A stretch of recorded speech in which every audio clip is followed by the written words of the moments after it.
The war is over, as in War 20 is over. The Wardens have won. Congratulations to the Wardens. I'm here in the lobby, and I'm ready to start anew, except if you run up to this building and hit E, you may notice that the 9 mainland regions are pelled out. That's because at the end of a war, there is I think it's a total of 3-day timer counts down before the next war. This is to give everyone a break. It may sound like a forced break, but some people feel pressured to get an early start on a new war. So this makes sure that everybody doesn't feel pressure to do that, and everybody gets a bit of a break between wars. In the meantime, if you still want to play, then you can participate in skirmishes. Skirmishes are only available in between wars, and they can only take place on a few maps or regions. Tempest Island, Great March, Reaching Trail, Fisherman's Row, and or Breaker Isle. And actually, I believe there is an update coming up pretty soon that is going to change it's going to change the design of both of these islands. I think. I'm not 100% on that. So, skirmishes are only available in between wars, and they're sort of mini versions of the war, meaning the same victory conditions exist. You have to get control of any specific number of victory towns, and you have to also get them upgraded to level 3. And if you can do that before the enemy, then you've won. So on some maps, like Tempest Island, for example, there's only one victory town condition. So you can easily win a skirmish within 2 or 3 hours on that map. Some of the other maps have more than just one victory condition town, such as Great March, for example. Great March has 3. I think I may join that one since it looks like there's a little bit of activity. Friendly population medium in the info box there on this one. Friendly population low. Note the information here. It says play in a single region conflict. So you can't, once you get in here, you can't move from region to region like you can in the main war.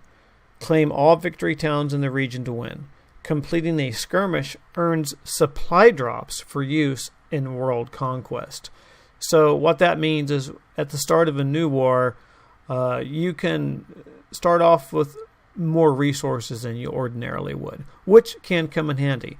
So skirmishes aren't completely useless just for keeping yourself busy before the war. They do contribute in a minor way to the overall war that will follow these skirmishes. So I think I'm going to try to join Tempest Island just to see if there's anybody there also wanting to do Tempest Island. I won't play through the whole war in this tutorial. It's just more or less to introduce skirmishes. This is sort of a secondary lobby. If you look at the top of the screen, it says waiting for more soldiers to join, 4 required.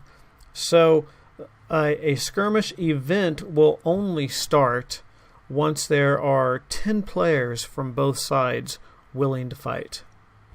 So once there are 10 players on both sides, then a 10-minute timer begins.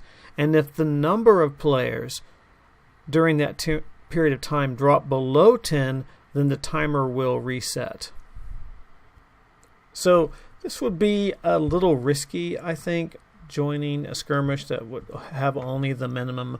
There are usually other skirmishes that have way more than 10 and are more prepared to wait it out. So actually I'm a little confused by this because I'm apparently the only colonial here. Maybe they've dropped that requirement down to 5. I have no idea how many players are on the Warden side willing to do this particular skirmish. Either way, it doesn't look like this skirmish is going to happen. So I'm going to go ahead and escape and log out. Join the war. Choose colonial. And run over to the travel map. And this time I'm going to choose Great March. I believe that we'll be in luck here.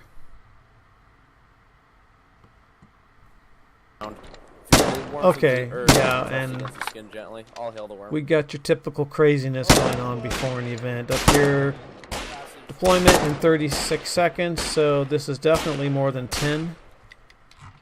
More like 30 at first glance, I'm not sure. But this is going to start in about 26 seconds, so we're going to time warp there. Okay, so the 30 seconds has transpired. Of course, we only came in for the last 30 seconds because a total of 10 minutes is required. And we are now loading in. Usually I would just wait to spawn at the home base, but I'm going to get a little crazy here. I'm going to spawn in the wild. That way I won't have to wait. Wow, where am I? Oh, okay, I'm just down here. Actually, I prefer that because there's going to be a lot of initial chaos here when everybody else logs in, and there's going to be a lot of voice communication, and this will help me to avoid it. So, well, let's see. Home base is dead ahead to my north. Here is a look at the map. This is the only map that will be available to us to play during this entire mini-war, i.e. skirmish. So, right away we can see, and I won't have a radio because it's a new battle, so I just have the initial items you begin with, hammer, pistol, and some ammo. But I can still see some of the neutral positions on the map, and you can already see that some people have already created operations for others to join, which is extremely helpful during war and during skirmishes. So if we look over here at the bases, there's one particular base, and it has the circle around it, and it says win condition. So this is a win condition, this is a win condition, and this is a win condition, even though it's slightly covered up by the op. So any of those town hall bases that have the circle around it. So on this map, in order to win, either side, the colonials or the wardens, must capture and control each of these, and also must upgrade them to tier 3. And once they've achieved that, they win. So I haven't actually completed a skirmish on this map yet. I'm not sure of the time frame. I do know that on Tempest it can be maybe 2 or 3 hours in order to win. Where are we? Seems like I've been running forever. Okay. It's just further than I thought it was.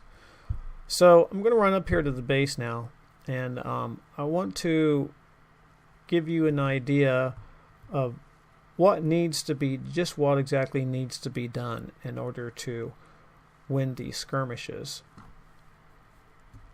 All right. Too many walls. We're gonna time warp again. Okay, so now I'm at home base, and there's a definite push to get a couple of CVs, construction vehicles, built. When you first start, you start with some supplies, materials in base already, some B mats to quickly get some vehicles built, and a few weapons, that sort of thing. But that's certainly not going to last very long, so I'm just running up here to get away from the talking, the weird guy whispering creepily.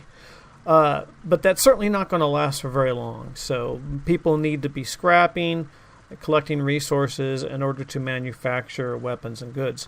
However, and this is not, I did not intend to turn this into a tech tutorial, but I'm just going to briefly touch on that right now. This is the tech center.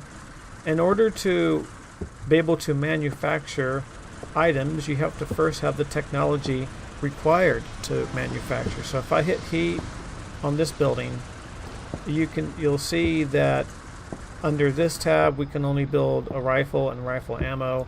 Here we can only build frag grenades and mortar shells, wrenches, radios, nothing here, and shirts and garrison supplies. For all of the other items that we would like to manufacture, we have to first research the technology for it, and that's done in this building.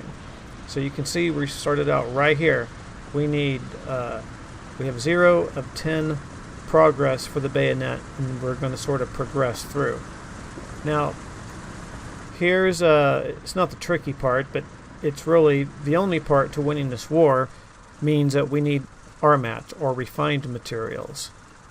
Refined materials are collected just like scrap for basic materials is. So here's a scrap mine, and over here is a refined mine. And if we go here, we can collect the material needed for RMATs. However, we can't do that with the same hammer that we use to gather scrap. We need a sledgehammer.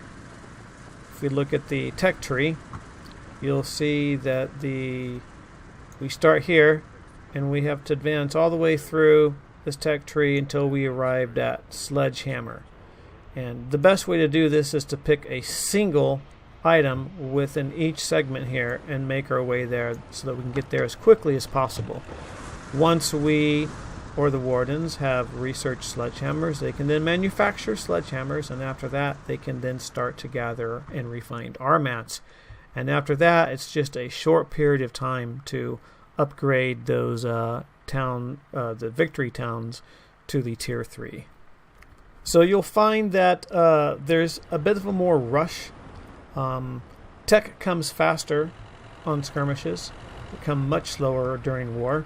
So if a skirmish can last about 3 hours, a war can last for about 3 weeks.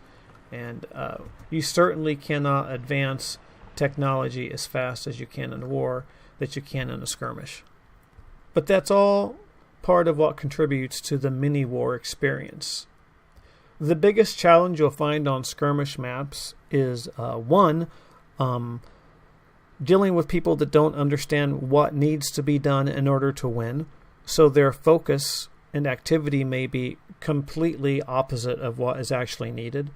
And two, people that are spending tech on parts of the tech tree that aren't going to aid in the war and that are actually going to slow down progress to getting sledgehammers. There should be a fast push to sledgehammers with a single focus there, and another focus on taking over the victory towns, and another focus, of course, on keeping those victory towns. So that's what a skirmish is, and you won't be able to experience them that often unless you happen to be playing and the war ends and you want to continue to play, in which case you'll have about a 3-day window to... Oh, you can go in here. I found a little secret hiding spot. So that way, if you still want to play, you can participate in these small skirmishes before the war ends, or before the new war begins, rather.